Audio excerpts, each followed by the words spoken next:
So I'm sure by now you have heard a ton about Pikmin 4, and I am definitely not the first person to make this video, but I thought I'd offer a fun, different perspective because I have sat on Pikmin after beating it for about a week and just made sure that I still feel the same way as I did when I originally beat it, and now, honestly, I think I love the game even more, so let's get into it. So, a lot of people have heard of Pikmin, but not everyone knows exactly what it is, and as quoted by Miyamoto himself, it is, quote, an action game in which players make a number of Pikmin work and the Pikmin move with artificial intelligence, so I call it AI action. End quote. Basically, you play as the captain and command a platoon of small little plant people to carry out any task you might need. They can build bridges, they can take down enemies, they can carry back shiny treasures to the onion, and what have you. So after a few events, the game is going to basically open with that classic Pikmin story where everyone's crash landing and you have to find all the people on your team and plus a bunch of civilians that are just scattered around that were stowaways on the ship. And it's really fun. It's nothing quite too groundbreaking for the Pikmin story in any regard, but actually there is a few things in this story that make me think that this is actually more of a reboot of the franchise rather than a continuation of the story from 1 through 3. Of course, if you guys are familiar with Pikmin at all, you're going to know Olimar, and this guy right here, Olimar, what he does is he is the main guy and main focus of many of the Pikmin stories, and in this one it's interesting because it seems sort of like a soft reboot or maybe just a very early prequel because we get a lot more backstory on him than I guess I was used to, and it's really cool just to see how it comes to be. When you first get started with this, you are going to make your own character and you have a decent custom character builder. It's not amazing, there's not like tons and tons of customization, but it's fun enough and it allows you to get that character that best resembles you or whatever you want to do, and that's always a decent time. But what that does do is make it so that your character is basically a silent protagonist and doesn't have too much to say about the world, but that's totally okay because we have a myriad of different NPCs in this game that will help you out and tell you all the things you might need to know, and it's cool just to pretty much see it all from a silent protagonist and get the whole scope of the story without you necessarily being super involved in it yourself. There's a ton of changes that came about in Pikmin 4, mostly that you have a whole new companion. His name is Oatchi, and he's this little dog, and it's very interesting because he's basically like a super overpowered Pikmin, but they use him in such a way that is fantastic. So on top of Oatchi, what else is new in this game? And we'll circle back to Oatchi, so don't worry about that. But we also have night expeditions, and we have caves, and we have something called Dandori Battles. So first, let's dive into Oatchi. Oatchi is awesome. He is your new companion, essentially, throughout this entire adventure. And basically, you and the Pikmin will all ride on him, and he just makes traversal a bit easier. In the past Pikmin games, I've had an issue where I occasionally lose a single Pikmin just because we're crossing a narrow-ish bridge and the Pikmin will just stay behind, and it sucks because it's nobody's fault, but it's annoying because you've lost that Pikmin and now the Pikmin's probably gonna die at night and you're super sad and you just feel defeated and upset about it.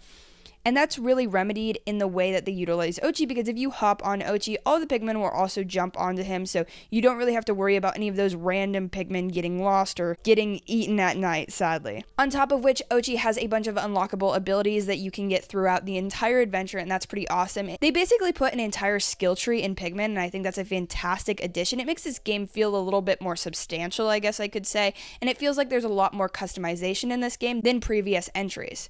Of course, if you've been a Pikmin fan for a long time, I think you're really going to enjoy just the additions and the quality of life features present in this game. But on top of which, if you're a brand new player, I think this is a great jumping on point because they've modernized so many of those other previous Pikmin headaches that still, yes, I love those games, but they modernized them in a way that's very consumer friendly and very easy for a new player to jump in, especially if this is your first one. Oatchi has a myriad of different abilities, like he can dash through things, he can jump, and he can swim through water, most of which do have to be unlocked at a later date, but I'm not spoiling any of this because all of this was in the trailers. I'm mostly just saving you from walking into a body of water and losing all of your Pikmin. Now that's pretty heartbreaking. Speaking of Pikmin, real quick, I do want to bring up that we have two new types of Pikmins here. The first one is an Ice Pikmin. Now, Ice Pikmin are sort of awesome. Now, what do they do exactly? Well, they are fantastic if you want to freeze a body of water. So say there's something behind a lake that you need to get to in order to finish this puzzle.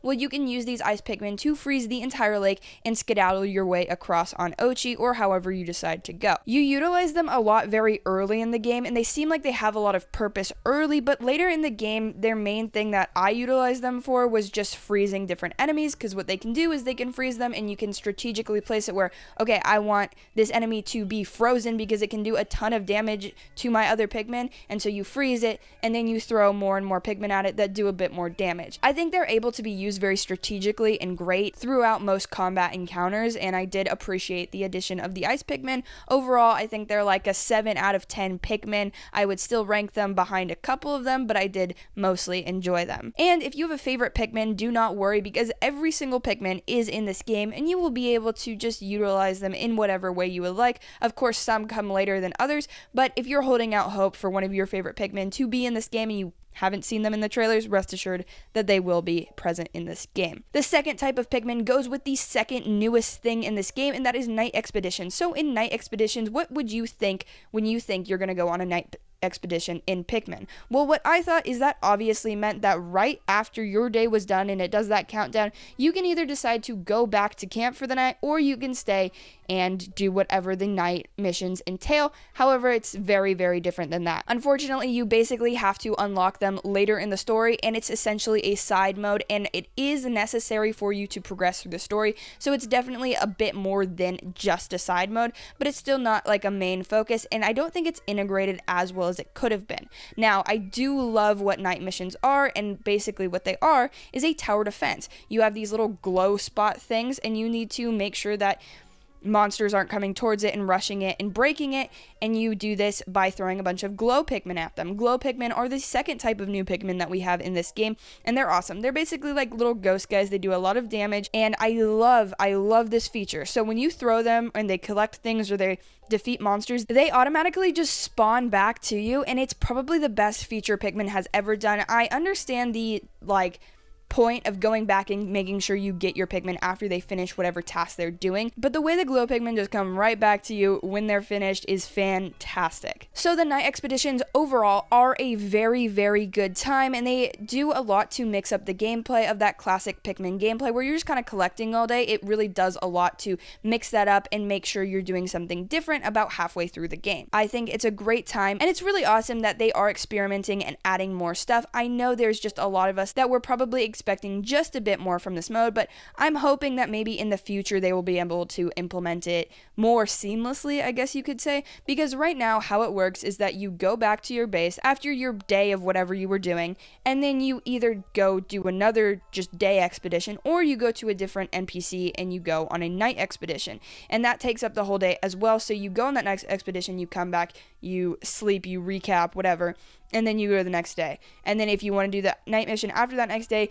you finish that day, you come back, you sleep, and then you go do the night expedition. It just feels like there were ways to more seamlessly integrate this, and I understand that maybe that would be a little bit too much just for this entry, or maybe they didn't want to implement that right away for people that were newer to the series as well, and they didn't want to accidentally make them be in a night expedition when they were not ready or prepared for that. But I wish it was just, I think there were better ways to handle it, and personally what I would have done is just after your day of exploring, they ask you, would you like to return back to the base, or would you like to go on a night expedition at this point? And I think that would have just more seamlessly connected it and wouldn't have made it feel so clunky. Regardless, like I said, the actual gameplay of these night expeditions is a great time, and I think a tower defense mode in a Pikmin game makes so much sense. I mean, obviously Pikmin is sort of a real-time strategy game, and so implementing a tower defense, which is so classic in strategy games, makes a lot of sense, and it really works well with the Pikmin gameplay. And as I said, I absolutely adore the glow Pikmin, so I love what they did here. I just think it could have been done a little bit smoother and integrated into the game a bit better. Moving on with the third new thing, we have caves. So basically what I'm guessing is they said, well, Tears of the Kingdom's going underground, so is Pikmin, and they threw us underground. And if you played Pikmin 2, you're going to remember all these fun little caves. Obviously they're not the same, but if you enjoyed what those caves had and the challenge that they presented, the exploration they allowed for, that is back in this game to its fullest potential. I love going in each and every one of these caves because mostly it feels like a dungeon of sorts, just a room full of puzzles and things to collect. And yes, that's similar to the overworld, but the way it's condensed makes it feel really nice and just very fun to get through. There's tons of dangerous stuff in this caves. One of the hardest boss battles is actually in these caves, so keep your eyes peeled for that as well. And something I just briefly wanted to touch on here is the boss battles and the enemies themselves. They're fantastic. They're those classic Pikmin enemies for the most part, and they're done very, very well. I guess circling back to caves, I'm sorry, this is all over the place, but the caves are really cool just in general. It's a lot of fun to collect and a lot of fun to explore them as much as you can. So when you go down into a cave, the time actually stops, so you have unlimited time down there, and you're not going to have to worry about that necessarily. It's a really good time, and it's just another great way that they mix up the gameplay throughout this game. The fourth and final thing that they added here was Dandori. Now, what the hell is Dandori? Dandori actually is like, I think it's roughly, so it's a Japanese word that roughly translates to the art of efficient multitasking. Basically, in Pikmin, it is a multitasking simulator to some degree. You have to divide tasks efficiently and do as much as you can with the day with the timer that you have. And so Dandori just puts a little pressure on that. In these Dandori battles, you're going head to head with one of the AI, and it just splits the screen down in half. You can see what they're doing, and you're doing whatever you're doing, and you have different challenges within them, but you're going to have to, you know, maybe take a strawberry from the opposing team, or you need to go get this super valuable item before they get it, but you also still have to collect as much as you can because you have a point system and you have to win at the end to progress the story. And these are, again, important to progress the story, so make sure you are as well doing these Dandori battles. But overall, the Dandori was an awesome, awesome thing, and I think it really just, it gives a sort of a competitive edge to a game like Pikmin that traditionally isn't like that. Of course, Pikmin is sort of a cozy game in that cozy game genre, similar to things like Animal Crossing, but when the battle does really pick up, it can get sort of stressful and out of hand. Personally, I think the cozy game gamers really need to start picking this game up and trying it out because I think it'll be right up their alley and it'll provide a little bit of challenge throughout the whole game. Of course, if you don't want any of your Pikmin to die, it can become very, very challenging, but if you're just doing your best to get through the game, it's not going to be that obscenely difficult. A small thing that I want to throw in here is that it does have a co-op mode, and unfortunately this is a very not fun co-op mode. Essentially, the second player just plays as a target on the screen, and you can just shoot pebbles and items, and it's just not very fun because it doesn't feel like you're doing too much. I think if you're playing this with anyone over the age of 3, they're going to get kind of annoyed that they have almost zero control here.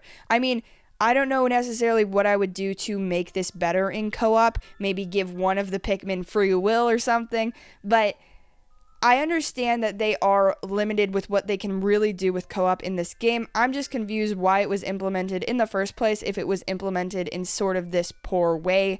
I don't know. That's really my only gripe with the game.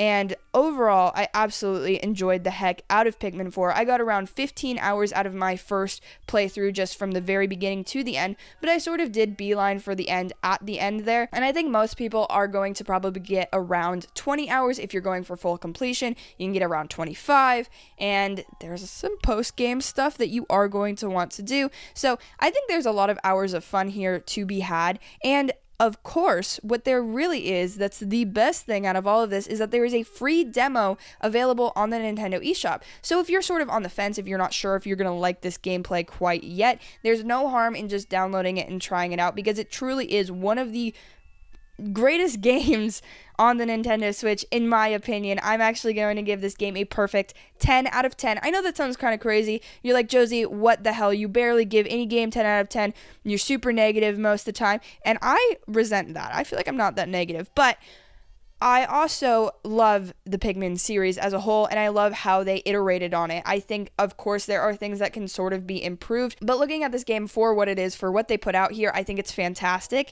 and I really wouldn't have them do anything different. I'd just like to see some additions and stuff like that in the future to make things a bit more cohesive. Maybe the Pikmin 5 is a bit more put together, but as a whole, I had an absolute blast with Pikmin 4. This is my personal game of the year so far, so I think it deserves a goatee. What do you think? Let me know in the comments down below. Did you like it? Did you hate it? Are you going to check it out? I mean, please just download the demo. Like, there's nothing holding you back from that, my guy. And it's an easy dub because you're going to like it. I'm going to like it. Nintendo's going to like the sales numbers piling up, and we're going to get another Pikmin. And that's really all we want, right? A Pikmin 5.